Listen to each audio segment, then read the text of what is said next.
Chapter 48, Part 3. It was late spring when Gregory went to spend a few days with Wolf.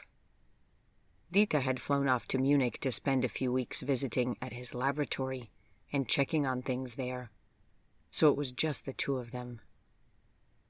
It is amazing how quickly one grows accustomed to the presence of another, sighed Wolf. They were sitting together in the dark of the study. Suddenly it is so quiet when he is not here. The evening news is never on after dinner. I sit in this ridiculously oversized house, and it feels empty and not cozy, and I find myself counting the days until he is back. What? Did all of those years of solitude build up no self-sufficiency in me, that now he is gone for 2 weeks and I miss him so? I understand how you feel, said Gregory. Closeness with another does come at the expense of some independence of the heart. Wolf made a snorting sound, raised his bushy gray eyebrows, stood up, and went over to the writing table. Well, I didn't call you here just to speak of my eroding sense of standing firmly on my own 2 feet, Gregor, he said. I called you here because I have something to show you that may interest you, if not disturb you. When Dieter was at the airport and waiting for his flight to depart, a strange man approached him. He said his name was Lorenzo di Senza. He was an unchanging one. He asked if Dieter knew me. He said that he had met me back in 1937 in San Francisco, at the estate sale of Otto Kreutz, of all places. Imagine that. I have not thought of Otto or of his estate sale these many, many years. I now think that I recall talking to this Italian, Lorenzo di Senza, and we must have spoken of the Pieter van Aerts book on the nature of time that I had come there seeking. Lorenzo was not there for books, but for furniture and wall hangings, or some such thing. Anyways, he told Dieter that the book is back in the United States, and that he knew exactly who had it. It is someone I think you know. Here, he helpfully wrote down a name and even an address. Oh, how fate works. The book is once again back in San Francisco. Oh, that is impossible, cried Gregory. The monks at the monastery in Tibet would never have sold it to anyone. I'm certain of it. Maybe not. But if it was stolen, or even wrested from them by force, I don't think they would have fought back, said Wolf. Few people would have the gall to steal from holy men, said Gregory.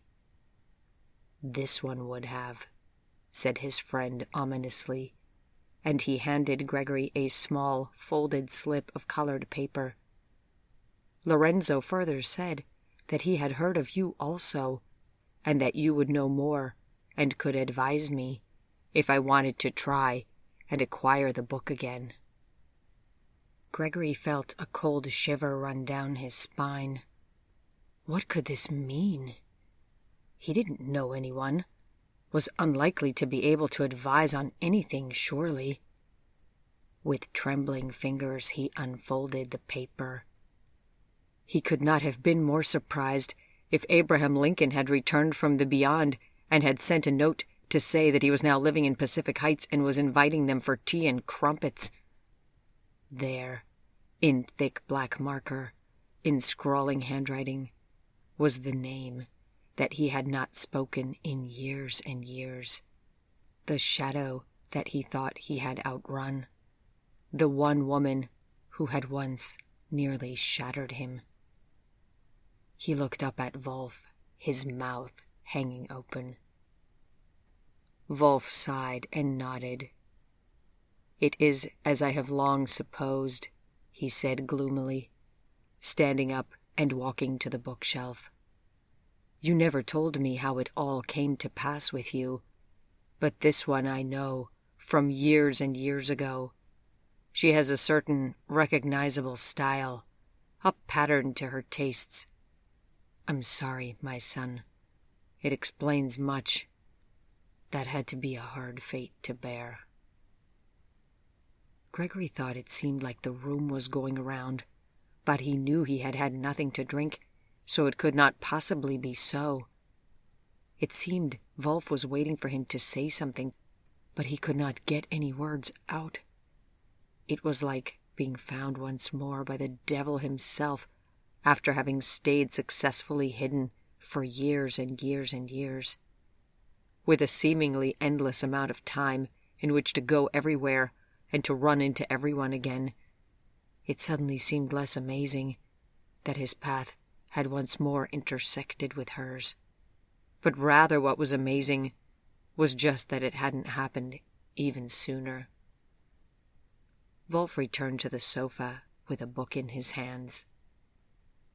Here is a volume penned by a man who was like us, unchanging. He was also very unhappy and felt that this creature had brought about his ruin. He followed her everywhere, loving her all along, while believing her to be evil incarnate. But I suppose after a while it really did not matter to him anymore. He was too enthralled by her.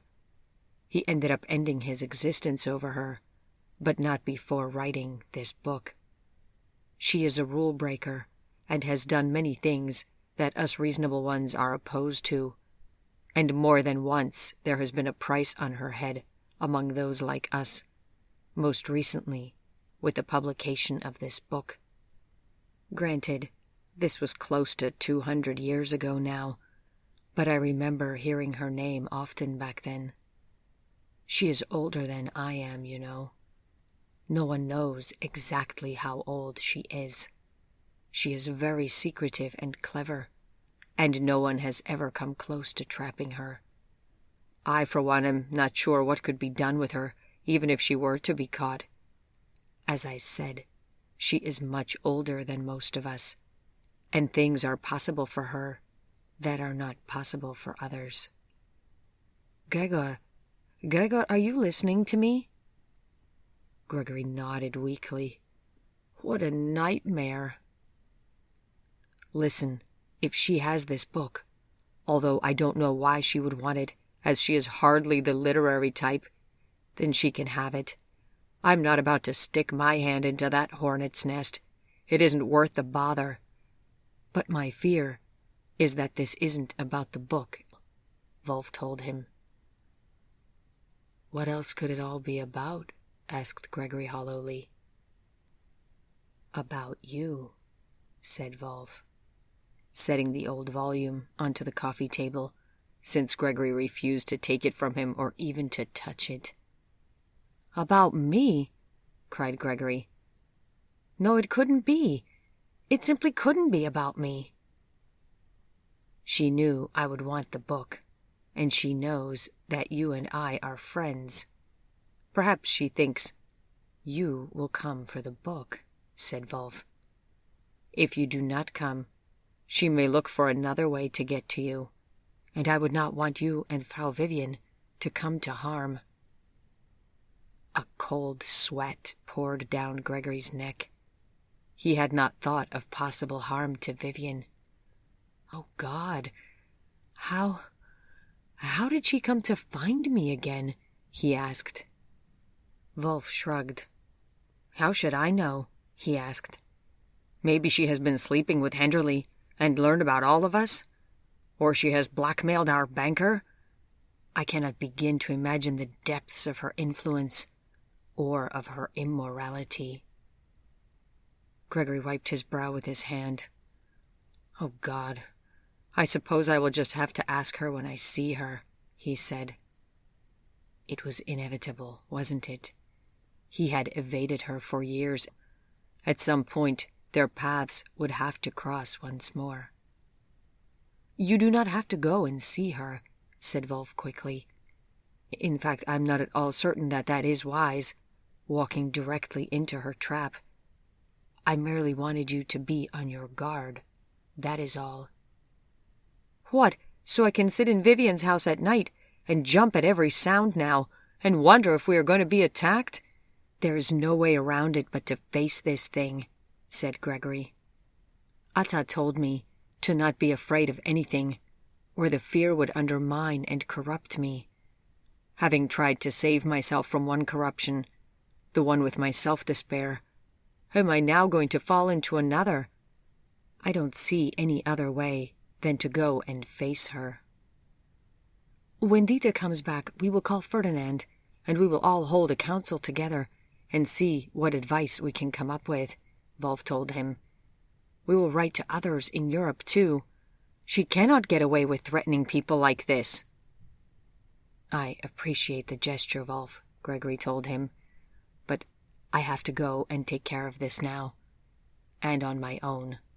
The quicker that I can go, the quicker it can be over. If I don't return, take care of Vivian for me, and after that, her daughter Sophie, and after Sophie, her grandson Daniel, and as many after that as you can take care of without their knowing it. I cannot let this evil stand, and I will not crawl under its shadow. This has to stop before it gets any further. Oh, what are you going to do? Asked Wolf. His voice shot through with worry. I'm going home to pack, and then I'm going to San Francisco for a few days, Gregory replied. He folded back up the paper with the name and the address on it. Do you mind if I take this? Let me take a copy first, in case I need to direct the police there for any reason, such as if you do not return, mumbled Wolf, taking the paper and walking back over to the desk, where he copied the information onto the paper blotter. Then he looked up. You won't change your mind, Gregor. I cannot, Gregory said. I think you knew I couldn't even when you told me. The faster this is all over, the better and the safer for everyone. The drive back up to Pepperton passed so quickly, Gregory did not recall being aware of a single passing landmark. From where had she learned of his whereabouts? From where? Vivi, he cried, I'm home. She hurried down to the front door to greet him. Do I get my ring back? She asked him. No, I'm afraid not just yet. Something has come up, and I need to leave for San Francisco almost immediately. I don't know yet how long I will need to be there, he told her. What's this? San Francisco? What do you have to do in San Francisco? She asked, bewildered. Do we know anyone in San Francisco? For many years, Wolf has been seeking a book, written by a 17th century Belgian sage named Pieter van Aert.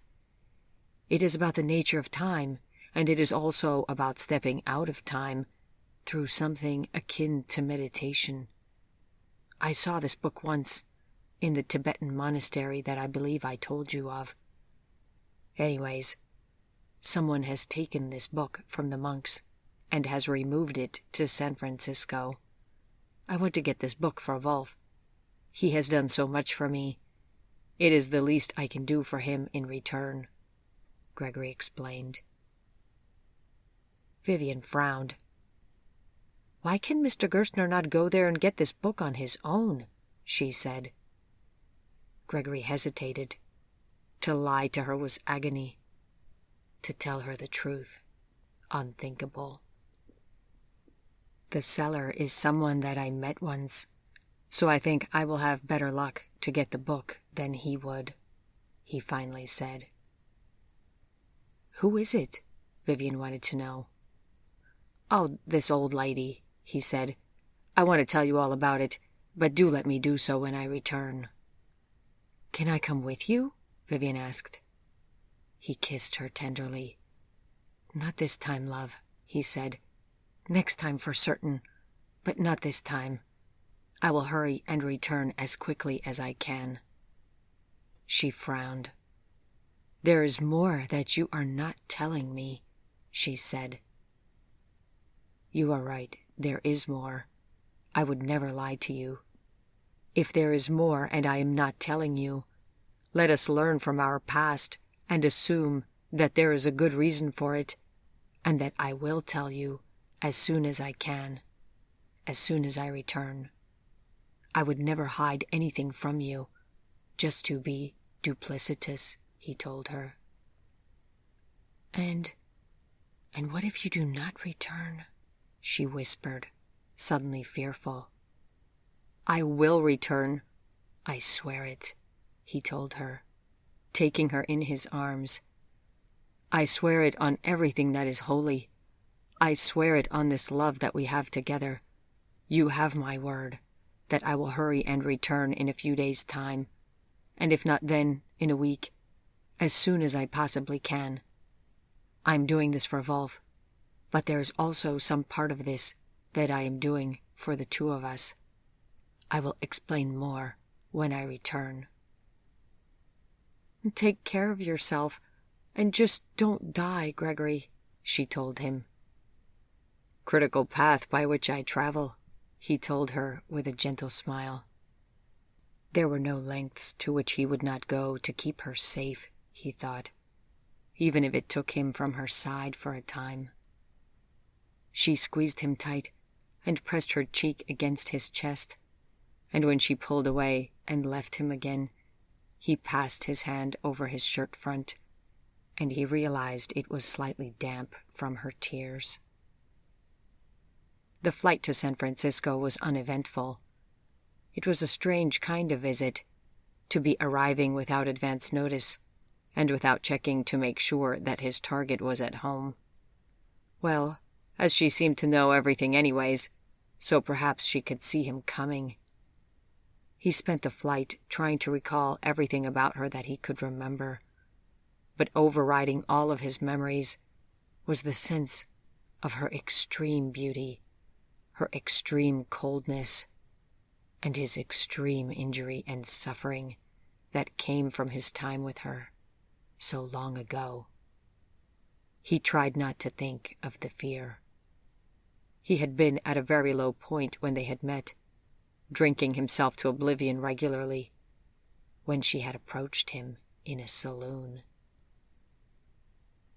What do you want? She had asked him, her voice soft and musical as she had leaned towards him. There must be something. A bath, he replied, without really thinking. In his current state, a refreshing bath would be wonderful. Just a bath? She had asked flirtatiously, and suddenly in French. He had had too much to drink to think this was strange. And all the hot water that I want, he said.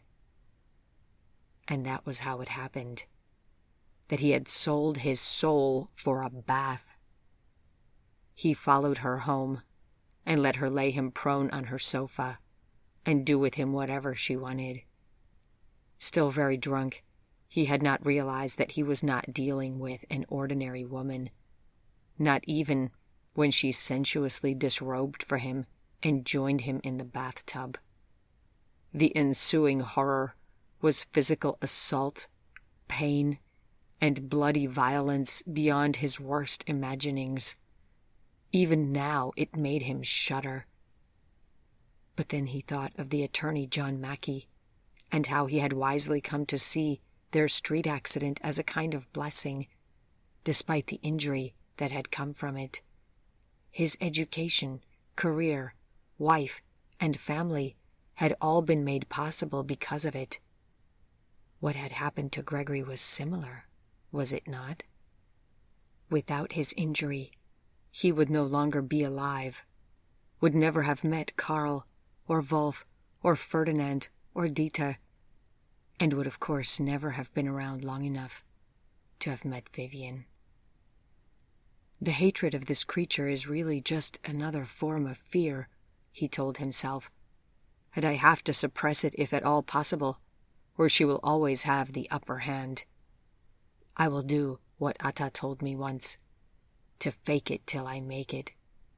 I will have to be fearless, that is all.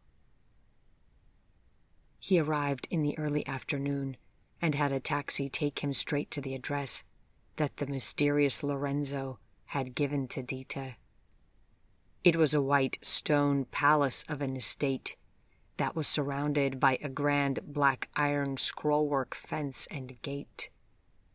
An intercom button at the gate got the attention of a security attendant within, and Gregory gave his name and waited.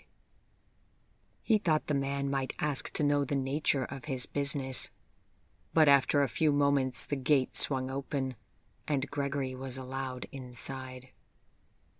Wolf had been right. She must have been expecting him. He gulped.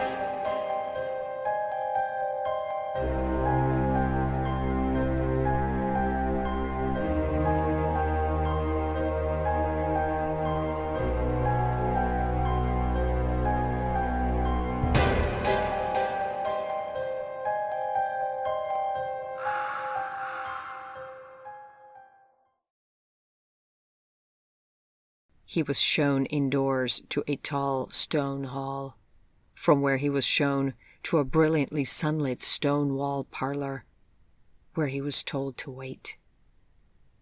Gregory sat down on the intricately embroidered fabric of the antique sofa, closed his eyes, and prayed. "Atta and all the angels, help me," he whispered silently. "Help me, or I am lost. I cannot fail in this. There is too much at stake. I am here for a good cause, so gods above, help me in this." There is a quality of extreme awareness during meditation, done right before confronting an enemy. Gregory suddenly had no problems keeping his often rambling thoughts in check. A click of a door on the other side of the room made him open his eyes. There was a small tinkling sound, likely of her jewelry swaying, which she had always worn in unmodernly copious amounts, and then she appeared, thin and elegant, and with all of the sweet appeal to him of a fickle goddess of revenge. He gasped. She was intensely beautiful, as she had ever been. Nothing had changed. Here was the face that had once sealed his fate. Her brilliantly blonde hair shone like pearlescent gold, and she wore a simple, ethereal, and close to see-through white gown down to the floor, compared with which her many adornments seemed at odds.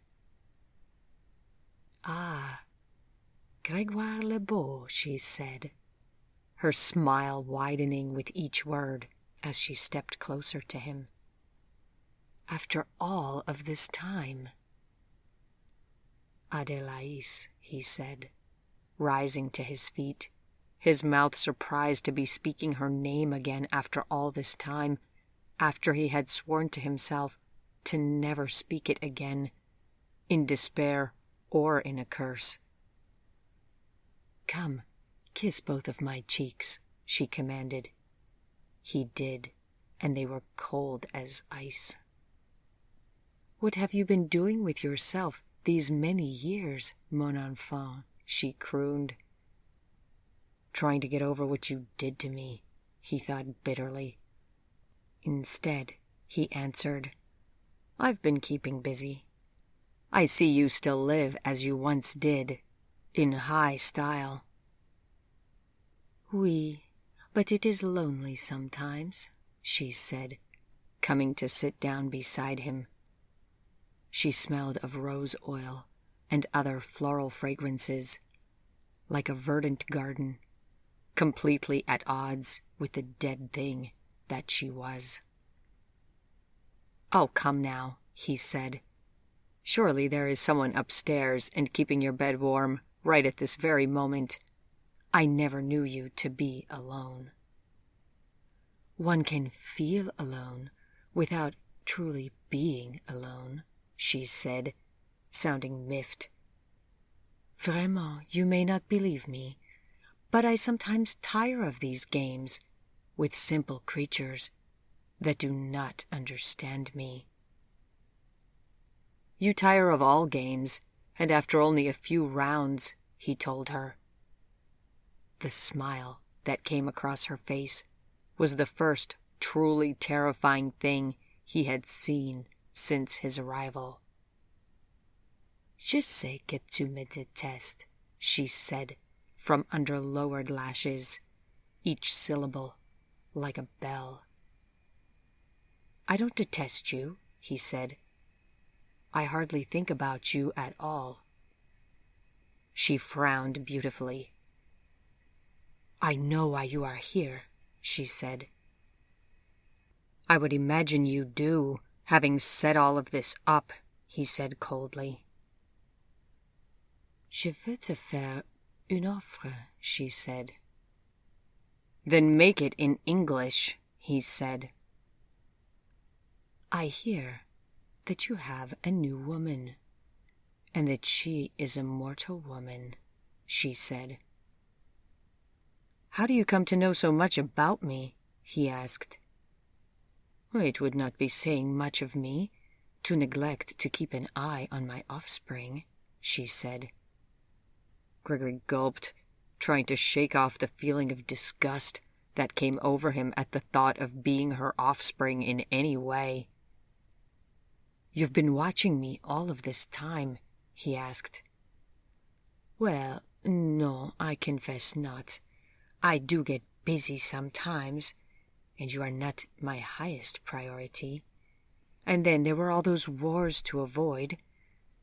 But then recently, our paths crossed again, and I remembered you, and wondered how you were doing," she said. "How did our paths cross again? Where?" he asked. She laughed a small, cold laugh. "At Harry Winston's, of all places. It appears that you bought a pair of diamond earrings that I had my eye on, Grégoire, and that made me very upset.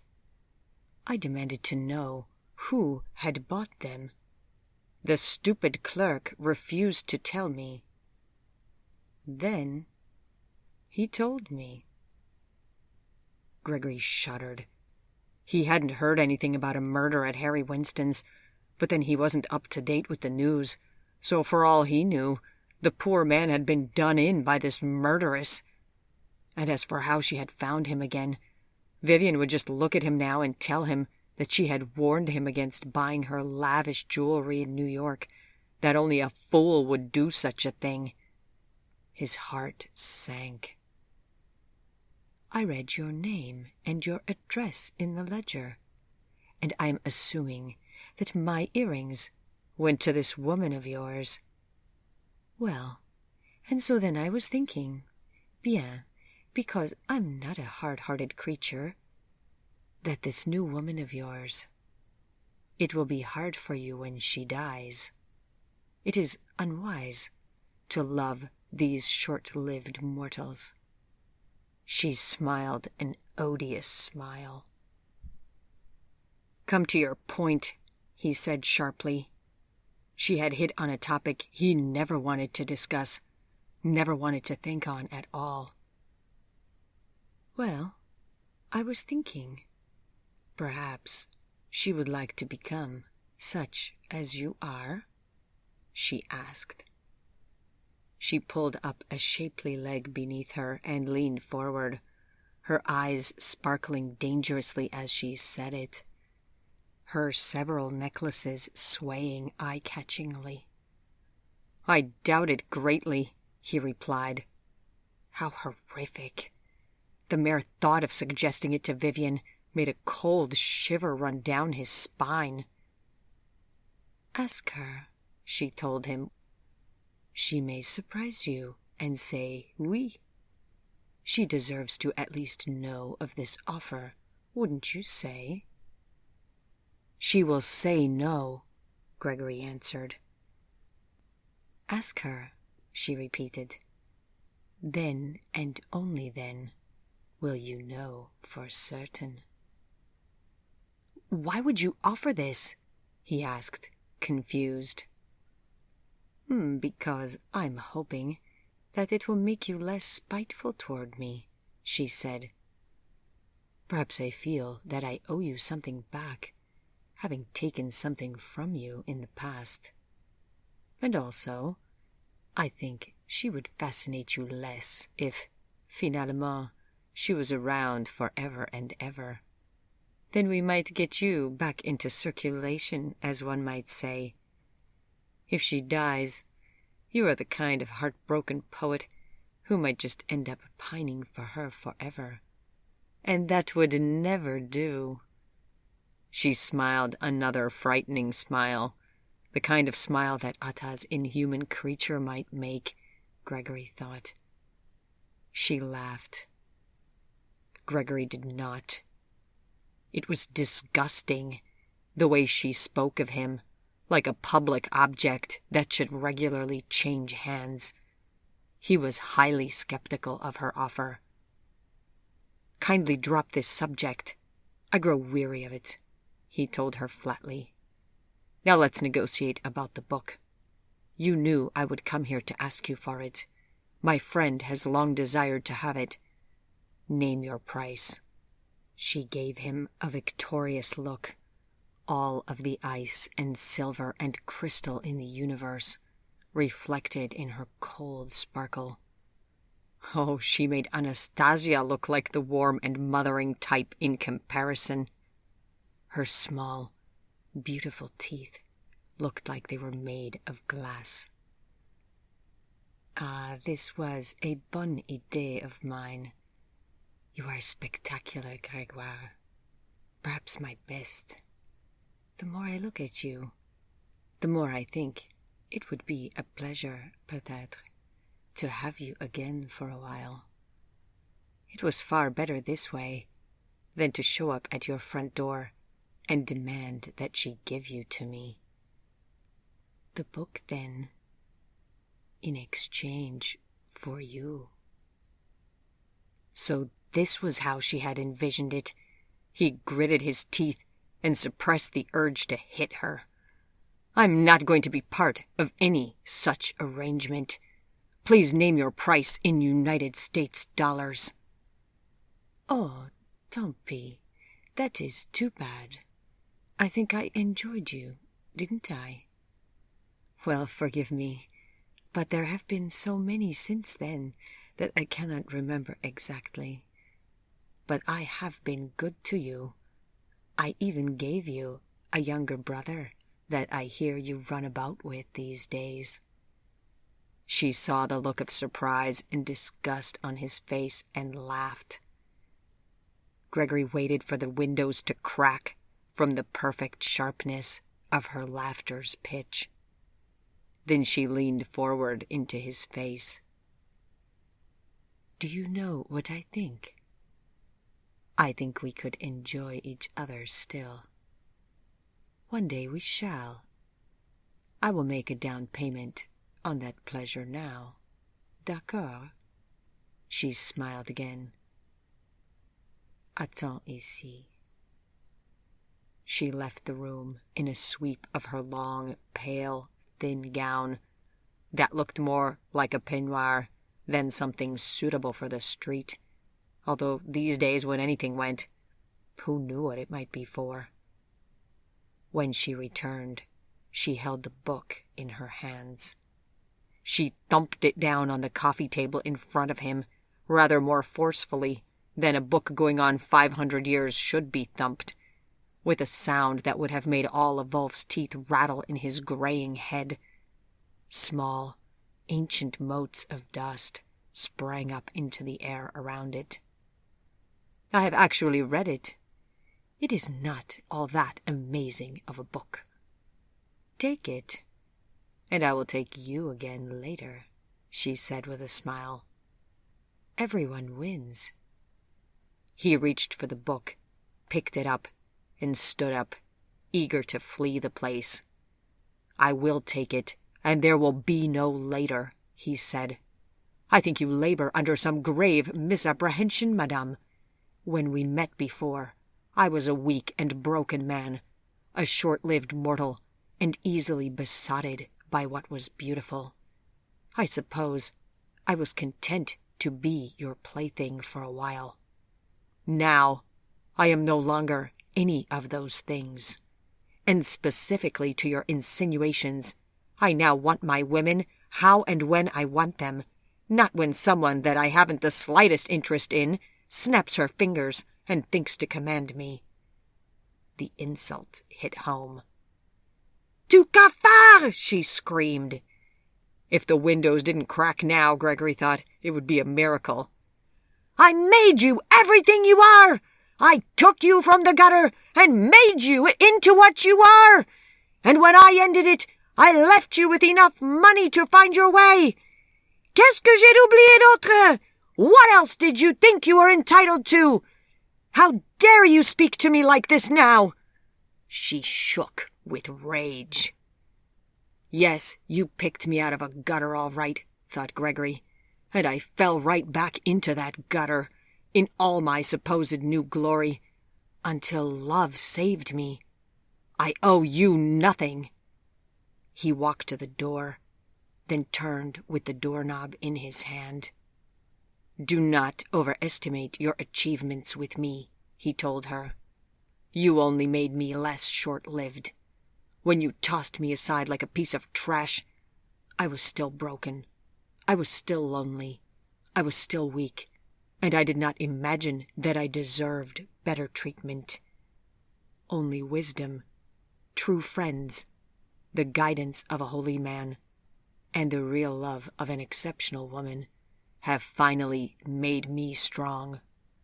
I am glad to see that your conscience has gotten through to you, and that you see exactly in which direction the debt between you and me lies, so you are giving me this book without further fuss. It is commendable of you. And now, good day to you, madame." He executed a small bow, stepped through the door, shut it, and was still holding the doorknob on the other side when she growled like a beast, and then something heavy shattered against the other side of the door. He did not stay around to find out what it was.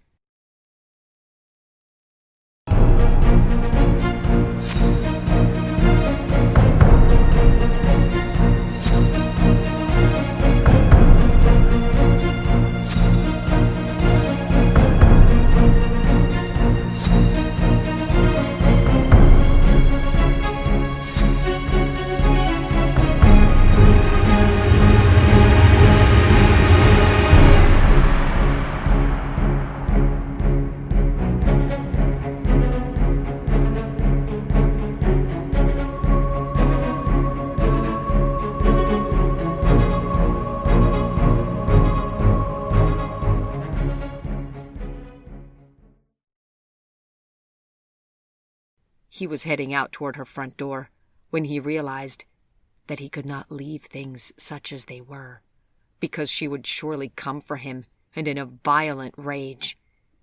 He checked into a room at the Fairmont Hotel and sat down to compose a letter to her. "Adelaise," he wrote, "I am sorry that I was so harsh with you. I am only learning how to stand up for myself and to be more firm, and sometimes I am afraid I overdo it. I am thinking on what you have told me. It is true. The woman I am with will not live forever unless you change her. You have my word that I will convey your offer to her, but she is a very wise and practical woman, and I doubt very much if what you offer would appeal to her. But it will be difficult for me when she passes. It is true. I ask of you that you do not trouble us, but that you leave us in peace for the rest of her mortal days. so that no harm will come to her. If you do this, it will go a long way toward smoothing over my doubts and misgivings of you. All creatures should be allowed to have a say in their fate, and I do not want to be taken again without warning or against my will. Please understand this. My friends and I recently joined forces with certain individuals in the FBI, where we have offered our good services as needed to further the interests of this country. I do not doubt but that there is a dossier on you after all of these years, and given your risk-taking and your extraordinary way of existence, there must be plenty in it concerning unsolved crimes. Do not let us make enemies of each other, and no one will lead them to your doorstep. But please also stay clear from mine for as long as this woman lives. And I want your word on this, swearing on anything that you might still find holy. Mutual injury will get us nowhere, and it will not help to rebuild any alliance between us. I will await your reply at the Fairmont Hotel, and if I get none, I will come to visit you again, but trust that this will not be necessary, and nor should you wish for it. Sincerely, Gregory Morgan. He had the letter delivered by paid courier that same evening, and then waited 2 days before he got her reply. It was, naturally, entirely in French. The approximate translation of it was this: Gregoire, there is truth in what you say. It would not do to involve the FBI or anyone else in our petty family grievances. We are beyond these things. Do not think to threaten me, as I do not fear you or any man. But I think you are right to suggest that we should not interfere with each other. You were always a strange one, perhaps one of my most fragile and most unlikely creations. I am surprised you have managed to go on as you have. A part of me must confess that it is good to see you with more spine now than you once had. Who knows, but one day you may make a powerful partner for me yet, in power and influence also, and not just in my boudoir. You have my word that I will not disturb you now. I swear it on my family's property, in Toucan, the Chateau d'Aguilar. There.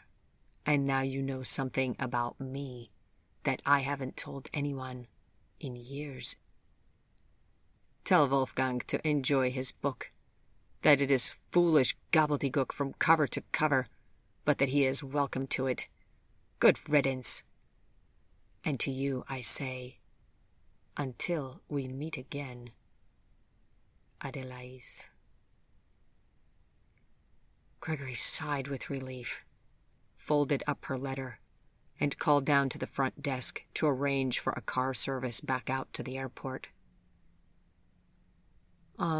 Vivian, I'm ready to tell you more about this trip to San Francisco, he told her when he returned, after they had finished dinner and were sitting together in the living room. As I told you, it turned out that the seller of Wolf's long-desired book was someone I knew. It was the creature who made me such as I am. He tried to say it nonchalantly, but Vivian set down her book and stared. The woman who... I knew it! Vivian cried. Yes, her. Anyways, she gave me the book. After I shamed her a bit about how she had treated me once, it ended up costing me nothing. But besides the book, Vivian, she made an offer. An offer for you, as it happens. He paused to see how Vivian was going to take it. Vivian's face paled. She wants you back, she said in a hoarse, shaky voice. Well, she can't have you. She pushed up her glasses with her hand and wiped at her eyes. No, she cannot, he assured her. She offers to make you unchanging. I don't know if it is a legitimate offer, but she does have the ability to make good on it, whereas I am unable to make anyone unchanging. It certainly has its risks to undertake such a transformation, but do you want to have this kind of existence, Vivian, as I do? What? What awful horror is this? Cried Vivian. Never! No! I told her your answer would be no, he said. Never! Not if you told me that death today was my only alternative. Why would she even offer it? Asked Vivian. I'm not entirely clear on that. Perhaps she feels guilty about the past, he said. Or more likely it's because she knows it's a curse and hopes I'm foolish enough to ask for it. Your kind of life frightens me. I see what it has done to you, how it has injured your soul, and the difficulty you have in accepting the evil at the root of your kind of existence, struggling to manage the guilt. Never. Vivian shivered. Moreover, I am old now, she added, standing up and walking over to the window.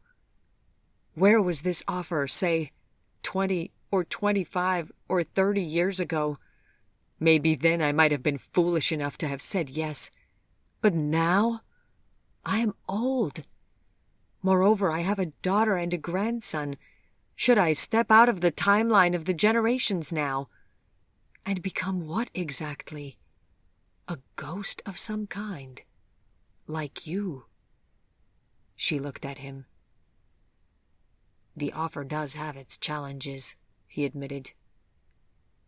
And finally, there is us, she said. We connect together because we are different and complementary to each other, not because we are the same. Should I become a man just because you are a man? Should I become unchanging just because you are unchanging? I am afraid that if I changed, it would break our connection. Nothing could break it, he assured her quietly. You must know that. But even then, would we always stay together? Do any of your kind do so? Will Wolf and Dita be together for 100 years? For 500? For 1,000? I don't know how to do this. And she pointed at him and then at herself. On a superhuman timescale. I don't think it can be done. Love is an experience of the mortal human heart, and it unfolds within a narrower range of time. Mortals love to swear vows to eternal love, and every wedding ceremony has them, knowing we will never be called upon to fill an eternity with anything. Most of us struggle to express loyal love even in this short lifespan. What would we do with hundreds and hundreds of years then? I would lose you, Gregory. I know I would. And she must know it too, to offer me this. Tears had come into her eyes, and her voice failed her. He came and lifted her up in his arms. How could you lose me, beloved? He asked her tenderly. How could such a thing ever be? Is the earth going to lose the moon? Is the sky going to lose its stars? Do you imagine that we are not tethered together by unseen ties, by a stronger magic than anything that this world has words for, stronger than anything that anyone can plot against? Faith is what is needed, not understanding, only faith. That and the knowledge that I love you to the depths of my limited heart. But I know that, even for me, one day all barriers will fall, and my heart will become limitless and join the angels. And then my love will become the most powerful force in the universe. And think of how well I will be able to love you then, O beloved. We will be completely one with the holy love that is God, and there will be nothing imperfect left in our adoration of each other. All of existence and all of uncreated possibility will fit inside of it. Are you making me eternal promises, Gregory? She asked him skeptically, unwilling to be swept away.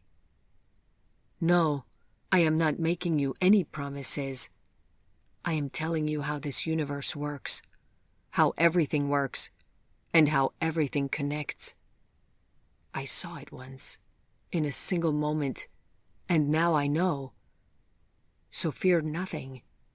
Have faith, and I will always be with you. He pulled her tightly to him, and she embraced him back. He could feel her fear in her body as he held her. It was like an evil was led into the room just now. I don't want to talk of this offer, ever again, she told him. I will not mention it again, he assured her. And then he stood and held her for a long while, longer than any mortal man would have been able to do.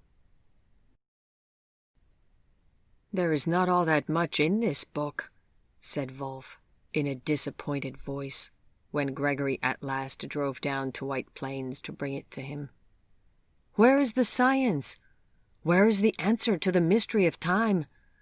Ah, to think that I have waited this long for something that does not even have all of the answers. It is not in here. I already told you that when I saw this book for the first time, said Gregory. Time is not important. The purpose of time is for our spiritual instruction. We are extremely interested in time, in past and present, because we are creatures of chronology and of storytelling. Through our own lives, destiny tells a chronological story with us. But the story is not really the main point of it all. The point is what we learn and achieve along the way. God himself has no need of time, and when we go to visit God in meditation, we don't need it either. There is far more to our experience as creatures of God than the mere element of time can make evident to us. He smiled. Also, the deepest answers are generally not to be found in books. Wolf frowned. Not to be found in books, yeah? Perhaps you should tell me more about this meditation of yours, he said slowly. You do not often speak of it. Why is that? It is difficult to speak of spiritual things to others. It does not fit well into our existing phrases and words, seeing as it describes a state outside of this world. Whenever I open my mouth to speak of it, I risk sounding like a fool, or like a man loudly proclaiming his own holiness in public, and I want to be neither, Gregory told him. Meditation is extremely intimate, like lying with a woman was once intimate. What would I have to say on such topics to the wider world? Still, we can try to speak about these things more if you wish, he said. I keep reading and trying to expand my understanding. Every now and then I can come out and tell you and Dita what progress I am making. Wolf nodded. For a long time, I wanted to believe that there are logical, scientific reasons for everything, and that if I lived long enough, religion and spirituality would become extinct in societies because they would no longer be necessary to pave over the gaps in man's understanding of the natural world. but it does not look like spirituality is going to go extinct anytime soon. So perhaps I should bend a little and become more open to these topics. Or you can just wait a little bit longer, said Gregory with a smile. You still have lots and lots of time. I got another something for the garden, Gregory told Vivian. Come out and see. What is it? Not another fountain, she asked. I do have my eye on some potential statuary, he admitted. But no, this is something else. Come and see. Let me put everything away from lunch and we can go, said Vivian. He helped her finish in the kitchen, and then they walked out together through the garden and out to where the trees came up along the back fence. Gregory pointed. There, a hammock, the best part of my retired life. I learned this from my Florida neighbors during the one recent phase of my life when I actually acted my age, he said with a wide smile. This one is big enough for two. Come into it with me. Vivian eyed the contraption with skepticism. Isn't it going to tip over as soon as I get into it? She asked. Ah, afraid, are you? He chuckled. Come here, my hesitant belle. He caught her in his arms and lifted her up into it, and then gently pushed the side of the hammock so that it swayed. Can you come in here with me? She asked, still fearful. He laughed. Nothing would please me better, he told her. And then he came around the other side and lay down in the hammock beside her, winding an arm beneath her neck so that it could serve as a pillow for her. That was what this needed. More pillows. Together they looked up at the sky. Wow, she breathed. Sunlight filtered down through the veil of trees surrounding them. Mm-hmm, he murmured, lifting her hand and kissing it. I feel like we are two birds in our own magical nest. Let's do nothing else today but be here, she said. Your wish is my wish too, he told her. And then they drifted happily in silence for a long, long while, as if floating in a boat or upon ocean waves, in solitude within themselves and with each other, their motionlessness only occasionally broken by a kiss that rose up and could not be resisted.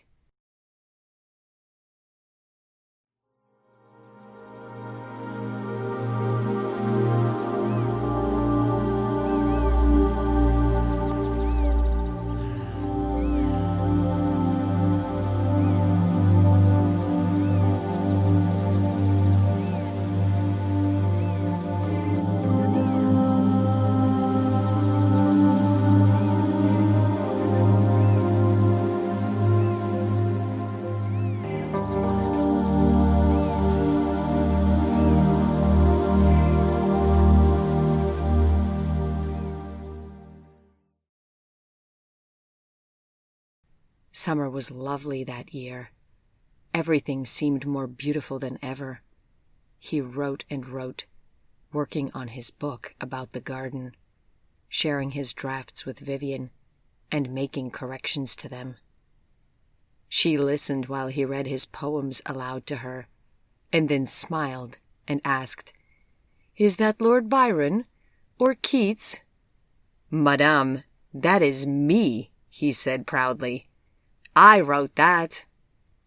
It's marvelous, she told him. But writing a book seems like such an odd thing to do. Why would you have taken it up? And it isn't just about flowers, is it? Well, no, it isn't. The garden is a symbol for me, as you know. It seems as if, as time passes, that it gets harder and harder to open up and to talk about yourself. And that is even more true for a creature such as me. Perhaps doing so through art is the only way that older people can share about their lives without feeling like they are somehow cheapening themselves. In art, you can reveal the true essence of all, and yet not feel violated or degraded, he explained. It is really very well written, she told him. Do you think that someone might publish this? He asked her. Let us take some copies to Wolf, she said. He might have some thoughts on it. Might you lend me your drafts so that I can make some photocopies? He nodded his agreement. It was the first time that she had called him Wolf and not Mr. Gerstner, he noticed. I have to see Wolf anyways, she continued, about a secret matter concerning your upcoming birthday. He is helping me to arrange a gift for you. Well, then I am fully expecting it to be an old book, or at least some binder's glue and some hard paperboard, said Gregory. Perhaps, was all she would say.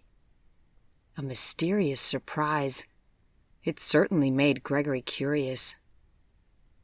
They spent some weekends now with Wolf, and sometimes also with Dieter, out at Dieter's rustic country place in New York State, where Wolf suggested that Dieter and Gregory make a large bonfire at dusk to please Frau Vivian, but Gregory knew that Wolf was doing this to make Gregory happy. My obsession with fire and smoke is well known, thought Gregory ruefully. He and Vivian had a fire going in the fireplace as often as the temperature allowed for it, but it had been years since he had enjoyed a large outdoor fire. Dieter announced that next time he was going to bring small sausages for roasting, and he was as good as his word. As he enthusiastically insisted on roasting several at a time, within half an hour, Vivian had a pile of sausages large enough to last her for a solid 3 weeks if she ate nothing else. Ignore him. He is merely making up for over 200 years without German sausage, said Wolf dryly, eyeing the sausage pile with a sarcastic expression. No, I am grateful. Thank you, Dieter. Stay close to me, Gregory, so that the mosquitoes don't get me, said Vivian, pulling nearer to his side. Gregory smiled and put his arm about her, tucking her in tighter to him and relishing her warmth. It is good to know that I have at least some usefulness around here, if only as an insect repellent. This elicited unrestrained mirth from Dieter. Even Wolf got into the pleasant spirit of the thing and told them tales from the old country. Then he turned to Vivian and said, You know, I first met Gregor on account of Dieter here. How was that? Asked Dieter, looking surprised. Well, Dieter told me that we should all help out with the influenza pandemic after the Great War. He said we all needed to do our part to help fight this medical plague, especially those of us who could contribute without great risk of succumbing to the illness ourselves. Karl was off building his cathedral much of the time, and I thought, why not? Wolf gave Dieter a tender look. He has long been my conscience, this one. Dieter looked back at him, eyes shiny with adoration, and he blushed. Ach, Wolfgang, you are too kind, he said quietly. And there in Charity Hospital, while volunteering with the flu patients, I met Gregor, continued Wolf. Always heroic, said Vivian, kissing his cheek. Oh, I'm afraid not. I went there because I was very glum about life after the war, and was hoping to die without having to directly bear the sin of doing myself in, admitted Gregory painfully. No one helped you deal with the inner destruction that the earlier wars caused you, said Vivian, her voice gentle. You may be physically unusually resilient and strong, but you should not automatically also expect to be emotionally indestructible. What would you fault yourself for? The way to think of it is that, even with your soul in despair, you went out and did something for others, and as a reward, God sent you Wolf and your friends. Can't you see how much good has come of it? So it cannot have been anything but a good and right thing."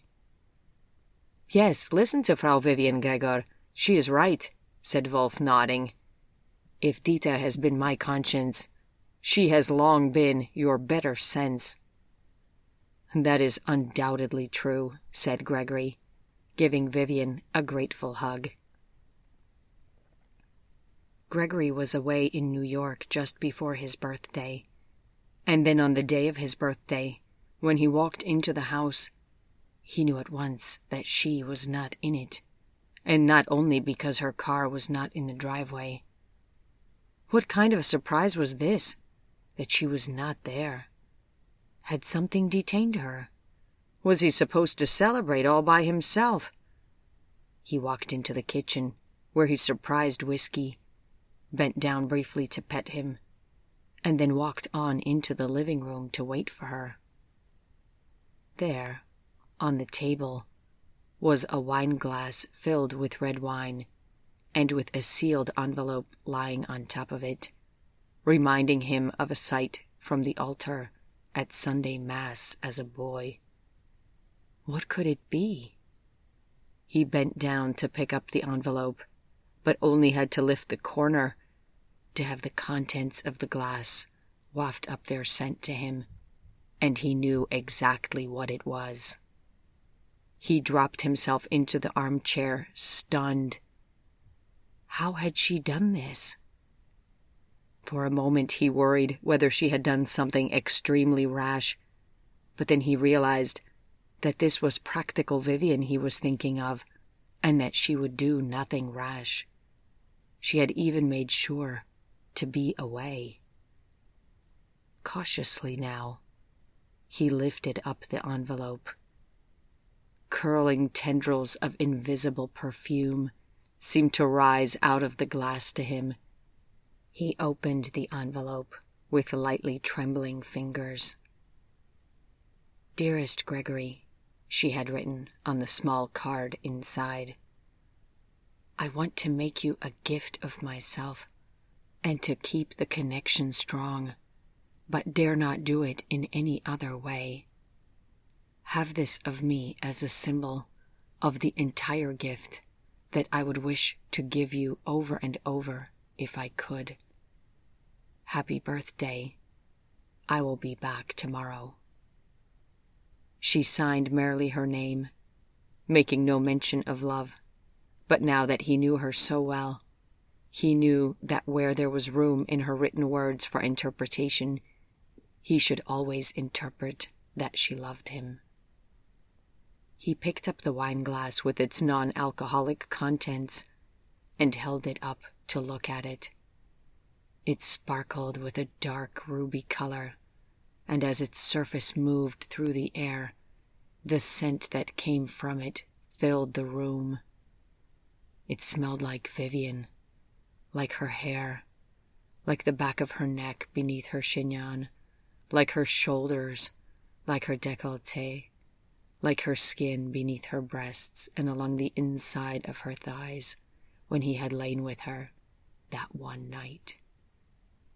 The animal in him sprang to life. All of her was here, in this one glass, just waiting to seduce him. He looked about him, at the familiar view of her living room. No, he could not do this intimate and sacred act here. He thought perhaps he should take himself off to her prie-dieu, but when he walked into her bedroom and saw her bed, he set down the glass, unfolded her fur blanket, and sat down on top of it. Her bed. Let every holy and terrifying act of joining happen here, he thought. He moved the glass in his fingers, like a wine sommelier might move a glass of red wine to admire its color. And he tried to fight down his animal lust so that he could try to give this act the holiness that it deserved. What a magical and selfless gift was in this glass, he thought. And then suddenly, his mind opened to the greater understanding that what was magical was not the contents of the glass, but the immense generosity and the selflessness in the giving of it. The greatness was in her, not in the physical liquid. She was beyond all expectation, and well beyond what he had ever deserved. Tears sprang to his eyes. He closed them, let 2 tears chase down his cheeks, and then he inhaled the fragrance from the glass once more. She is giving herself. The predator in him might never be able to appreciate that, but the spiritual being in him could, and profoundly. I accept this gift, Vivian, he thought. I take you into me, not just this symbolic portion as you say, but all of you. Be in me, run riot through my veins. Do with me as you will.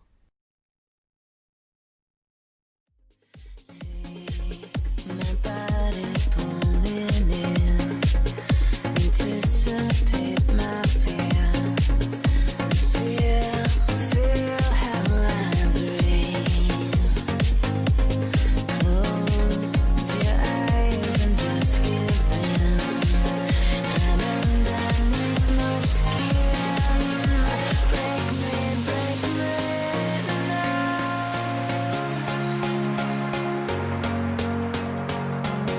And I will love you like no other lover. Every night and day. And I will love you like no other lover.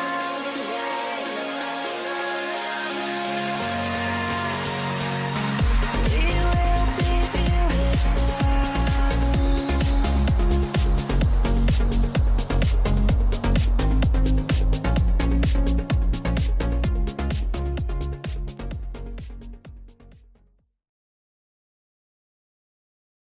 He lifted the glass and brought his lips to the edge of it.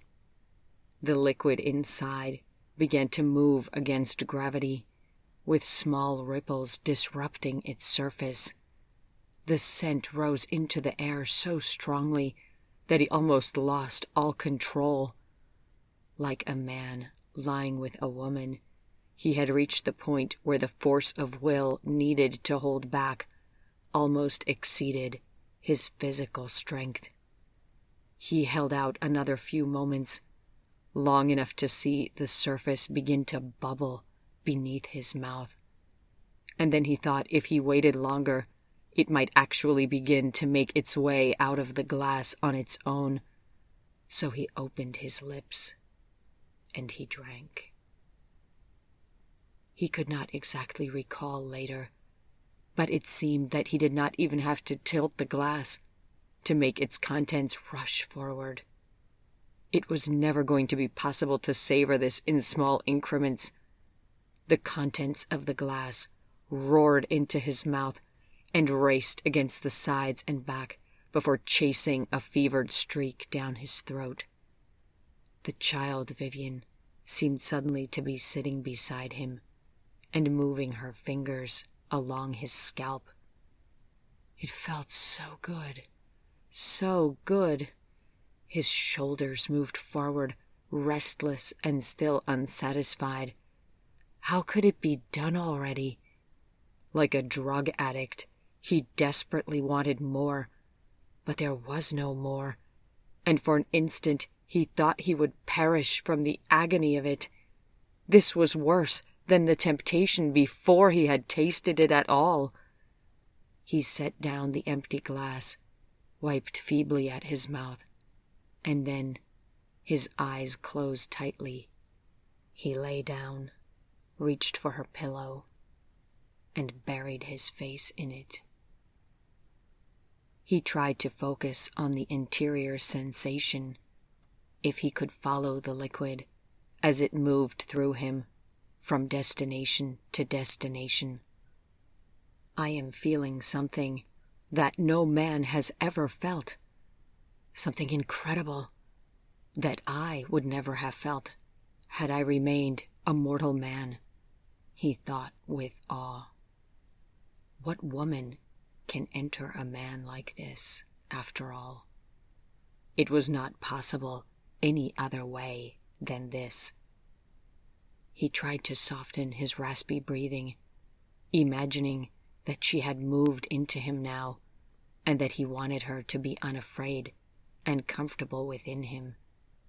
The more he could soften or recede, the more her progress through his body could unfold unimpeded.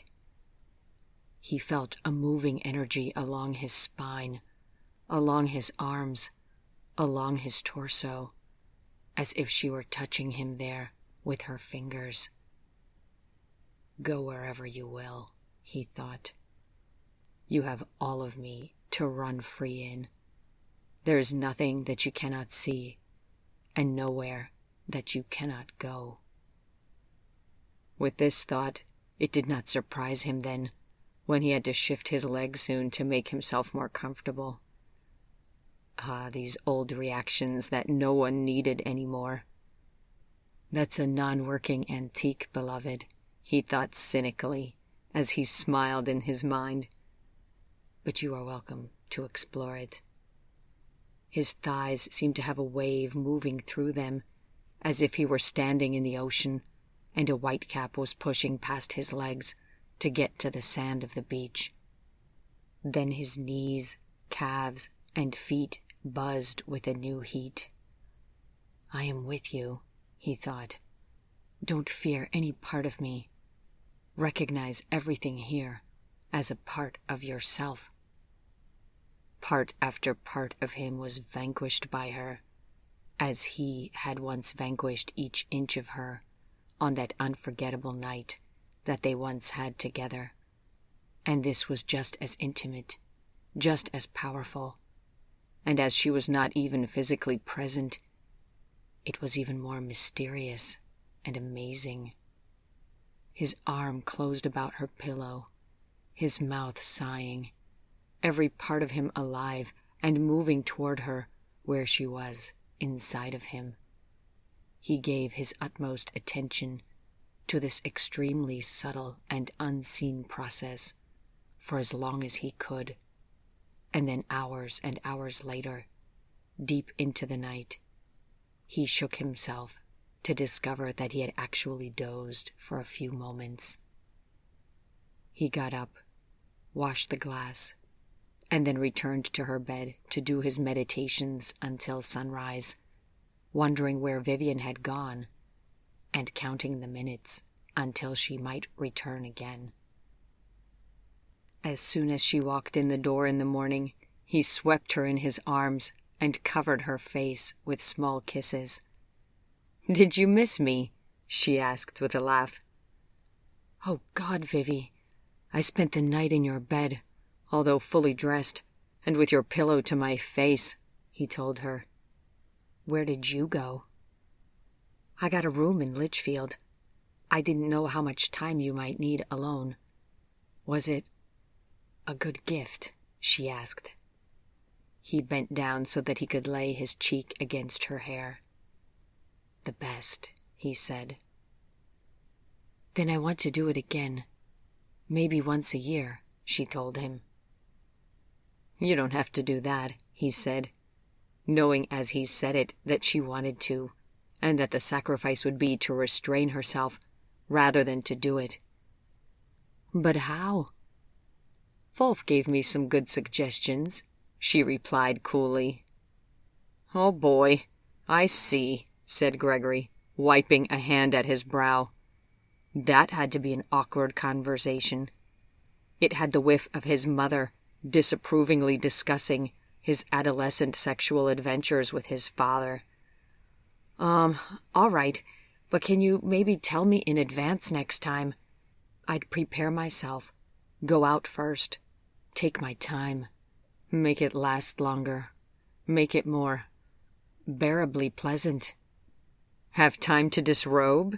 She added jokingly. Sure, why not? He agreed with a smile. She gazed up at him with a look filled with longing. I lay in bed at the hotel and stared at the ceiling for a long time. And then I dreamed of you, she said. What did you dream? He asked her. She blushed and made no reply, but the sound of her heart as it sped up spoke volumes. Oh, he said, and then he added wryly, how was I? Better than anything can be in this world, she replied with a happy sigh. He sighed too. Vivi, you know I still think you should let me. I want more than that, she said. He stepped closer again and picked up a strand of her hair to play with. Oh, so the small, everyday pleasures are no longer sufficient for you, he murmured, looking to tease her a bit. I didn't say that, she replied. It was in addition to, together with, at the same time. You have no idea. It took about 2 seconds for the picture to fully form in his mind in full technicolor. Oh God, he said, tumbling swiftly from his cocky perch. I think I'm getting an idea, though. He cleared his throat again and let go of her hair. Now he was blushing. This woman was fantastic. Wouldn't every man dream of this? And he could do nothing about it. He looked down at the floor. I think I will go and see if there are any more fertilizer or seed bags to move, he told her. I think you already carried them all back to the fence, she reminded him. Then I will pick them up and just carry them back and forth for a while, or dig a hole and fill it back up or something, he mumbled, heading toward the kitchen and out the back door. I love you, his heart mutely cried out to her as he went. I love you, I love you, I love you. Don't dig in my flower beds, she called after him. But he knew she was merely making a good-natured jest at his expense. Shortly after that, word finally came from Henderley about Lieutenant Commander Vincent Serafino. At first, it looked like he was either POW or MIA status, but then at last it was confirmed that he had fallen in the line of duty, in the jungle somewhere at the border between Vietnam and Cambodia. How he had ended up there was anyone's guess. The passage of time can be so hard, cried Gregory. You lose everyone in the end, and some far, far too soon. He covered his eyes with his hand and softly wept. What a great man this was, and so many less worthy men remain, while this one has fallen. It is blasphemous that destiny should allow such unfairness. I know, said Vivian, bringing a hand to his upper back, between his shoulder blades, and caressing him there consolingly. There. We just keep on going and doing the best that we can. What else can we do? He spent the rest of the day and many days after, drifting through a sad cloud of loss and regret. Then one evening, Vivian called him over to the sofa. Let's talk together, she said. He complied, wondering if he had been neglecting her, and so now, pulling in close beside her and putting an arm about her small shoulders. Good heavens, she was such a tiny thing. She had just recently returned from the hair salon, and her hair smelled acrid. He wished she would stop insisting that she color it, since he did not give one fig for its color, but wanted to savor its scent. Unfortunately, as it was her hair, and as he had decided to give in to her in all things that he could, he withheld his opinion. He tried to push his dislike of the chemical smell to the background of his awareness, and to pull his love for her more to the foreground. "What would you like to speak of, beloved?" he asked her gently. "I want to talk about God," she said. "Oh, that's a big topic," he replied, wondering if this was something that genuinely interested her in this moment, or if it was something that she was doing for him, to ease his gloomy mood. "Yes, well, I try to do the best that I can at my prie-dieu each morning, but you seem to have such a deep and easy comfort with spirituality. Do you never wonder, just maybe, in a small, tiny, doubtful corner of your mind, if there truly is a God?" she asked. "Ah, beloved," he sighed, "we would not be human if we did not admit to occasional outages of faith here and there. In every war, I lost faith again, wondering how God could possibly allow what I was seeing or what was going on around me. And I have had long, dreadful doubts about all of the details of God from religion.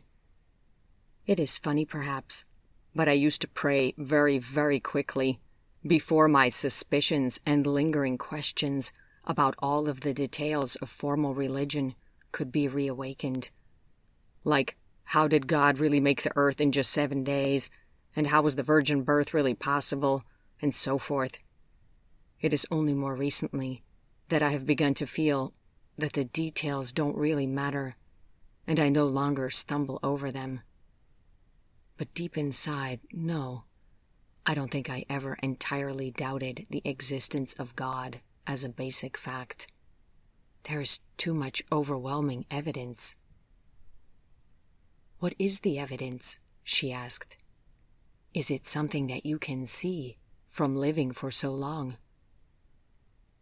"No, it is first and foremost in the longing itself that you can see the evidence," he told her. "In the longing for God." "How is longing evidence of something?" asked Vivian. "Isn't longing just evidence of an absence of something, or maybe a wish for something?" "No. Longing is the way that this life ensures that it gets its most important business done. The two key drives tied up implicitly with longing, within every person, are the quest for God and the propagation of the species, both hardwired in us by our Maker. I think everyone starts with the longing for God. Then our physical longings overwhelm us for a while. But after a time, we regain control of the vehicle of our bodies and return to the first longing," said Gregory. "But how can you long for something that you don't really know and certainly can't understand?" asked Vivian. "Before I experienced physical union with any woman, I longed for it," he said. "How did I know to long for it? Well, no one had to tell me, believe me. My dreams and my own flesh told me what I needed, and as I got closer and closer to its fulfillment, my body tingled with the energy of this longing, telling me that I was on the right track. The very way in which it is arranged by nature, the heat in your own loins promises that there is a matching piece in someone else, and oh, how true it is, and how perfectly well the pieces fit together. Even two people raised by wild leopards, far from civilization, could readily figure out how to give themselves to each other and to please each other. Education surrounds the restraint, not what to do about the longing. The longing is already a complete magic. It is its own motivation, as well as the guide to its own fulfillment." Vivian frowned. "Is everything like sex to you men?" she said. He frowned. I am not making the comparison merely to make risque remarks, beloved. Spiritual experience is the comparable hunger of the higher being. The longings of the spirit are more subtle than the physical ones, but they seem to grow in me the longer that my old desires have been put out. I look at this longing within myself and am certain that, just like lust guaranteed the existence of women, that this spiritual hunger for God points to the existence of God, who is both the reason and the answer to that longing. We do not long for things that have no matching part, where there would be no relief. We only sometimes imagine bitterly that we do, but it is not so. Life is very practical and serious-minded in its construction of longings, Gregory explained. Why would it needlessly waste its time and ours? So, in the spiritual quest, we read and think and pray and fan the flames within ourselves, strengthening the voice of this longing. And then we go out and seek what it is that makes our hearts tingle with the awareness that we are getting closer and closer. Couldn't that lead us in many different directions, though? She wanted to know. Well, yes, it could. Atta told me that we do not all love the same woman in our physical longing, and that this second spiritual longing is similar. We must seek out the part that matches exactly our longing. If anything, the spiritual longing is even more specific. The irony is that, once you find exactly the door in the shape that you crave, you pass through it into the same holiness that everyone else is already in, because God is only the one, the end destination of all longing. He reached his hand up to move it tenderly through her hair, trying to see if he could detect the sweetness of her behind the harsh smell of her hair paint. Vivian smiled up at him. How is it that you are so very wise and know everything about the purpose of longings? She asked him. Well, I'm not all that wise, not really, he told her. I am sure that many others far wiser than me have come to that same realization. But I am proud that I got there all on my own, through my own original thought. That must count for something. He smiled. She kissed his jaw. I'm glad to see you happier again, Gregory. That is my longing, to see you happy and contented and well. I am sorry for your loss of your friend, but we have to go on. Yes, we do, said Gregory. And now you know that our prayers are never worthless. So let's get you up to bed, so that you are full of energy tomorrow morning at your pre-due. But you say you never pray for anything, that you only pray for what I pray for to come true, she said. Yes, because all of my prayers have already been answered, he told her, tipping her chin up tenderly so that he could kiss her mouth. They let the kiss take them where it wanted them to go, and then Vivian asked, But what about your other longings, the new ones since you've changed? They are also sweet, Gregory admitted, but with the marked exception of when it's with you. It's not as pleasurable as lying with a woman was at its intense best. You once told me that it is designed by nature to be pleasurable so that it gets done, Vivian recalled. Yes, but it is more like a lonely contest between two competitors, which I know I must win in order to eat. It is a struggle, not a participatory act. I get no affection. I engender only desire and then fear, which I detest. And then, in the final denouement, it's more like eating than like connection or fulfillment or any of those things that take you outside of yourself, he explained. The longing for God is beyond food, but it can lead to something expansive and pleasurable. It can? She wondered. Gregory smiled.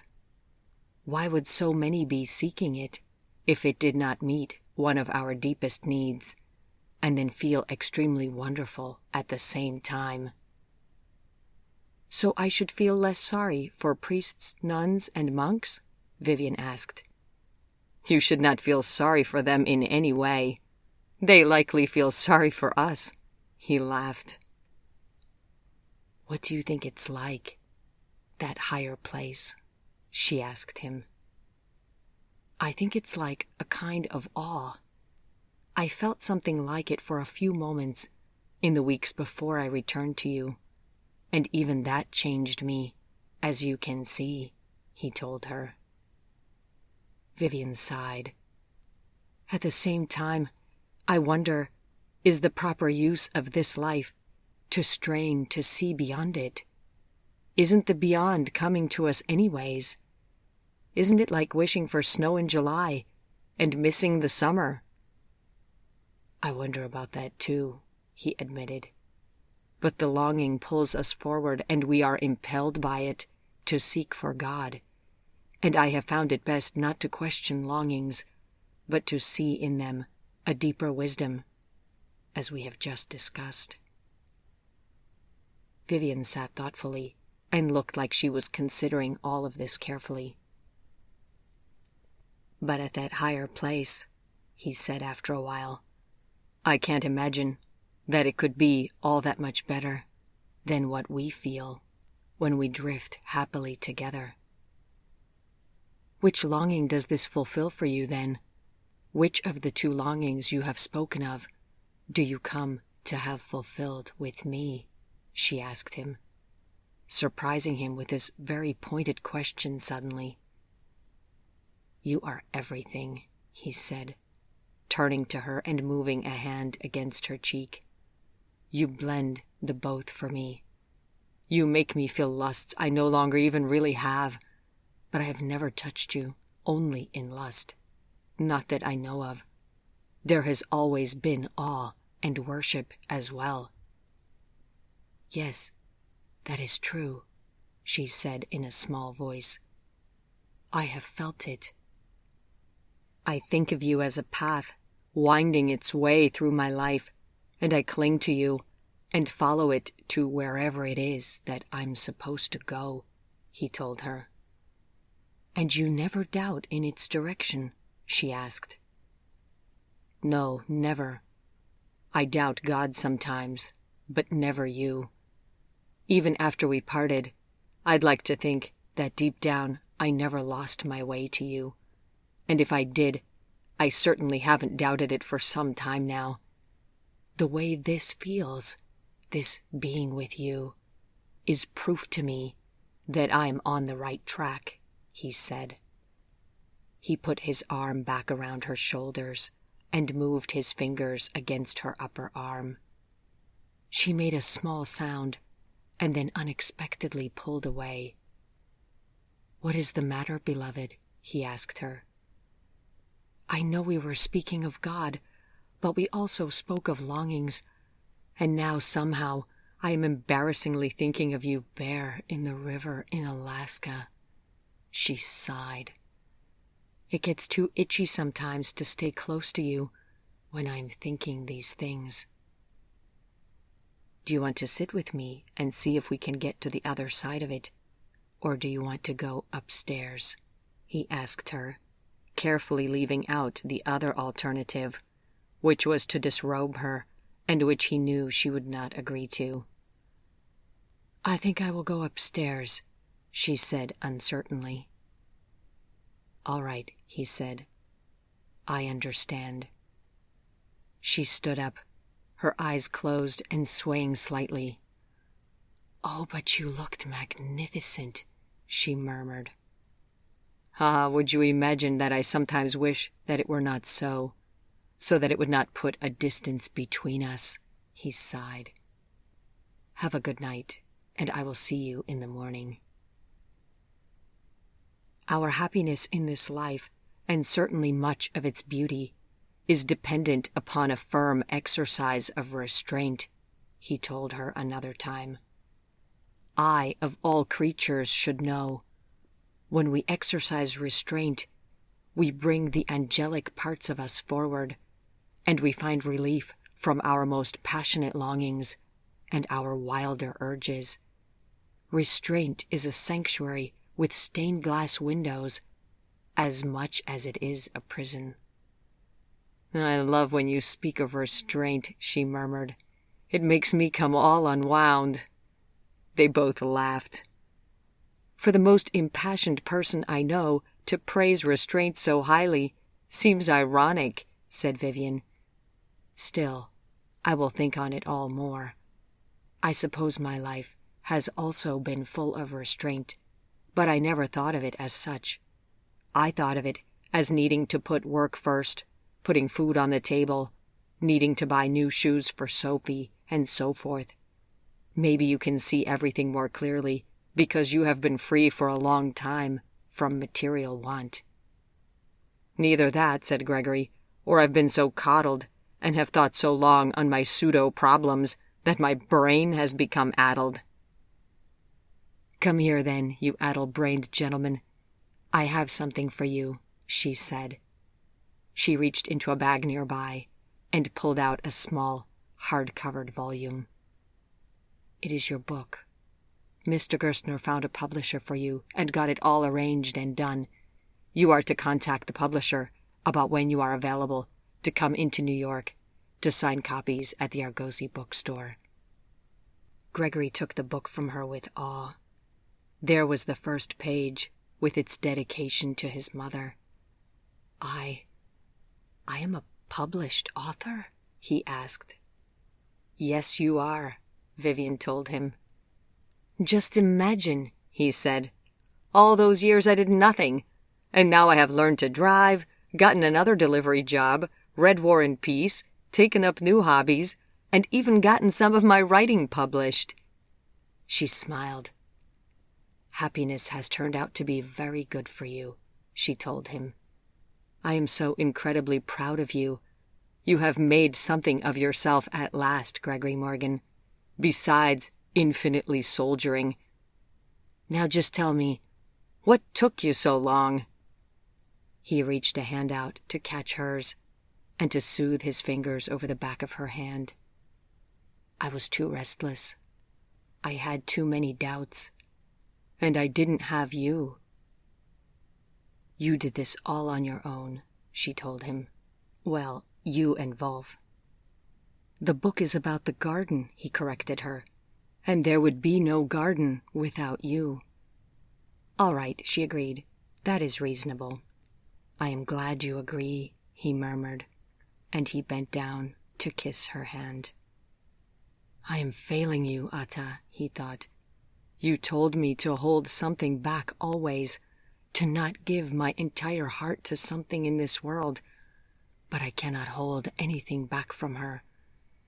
Every night he fell to his prayers like a man in a fever, and every morning he saw the sunrise and realized that he could not hold back the passing of time.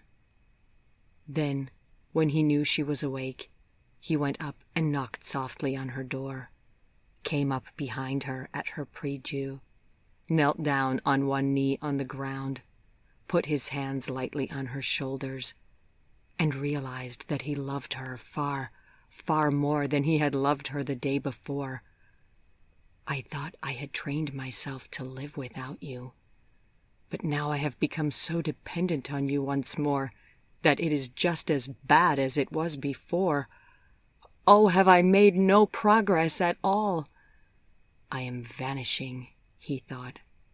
I am falling, fiber by fiber, to this overwhelming adoration, which will one day kill me.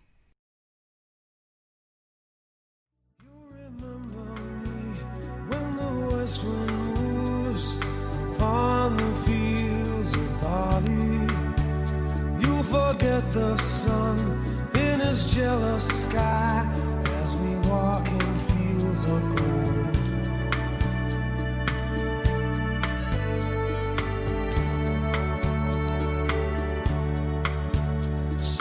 took her love for to gaze a while upon the fields of barley.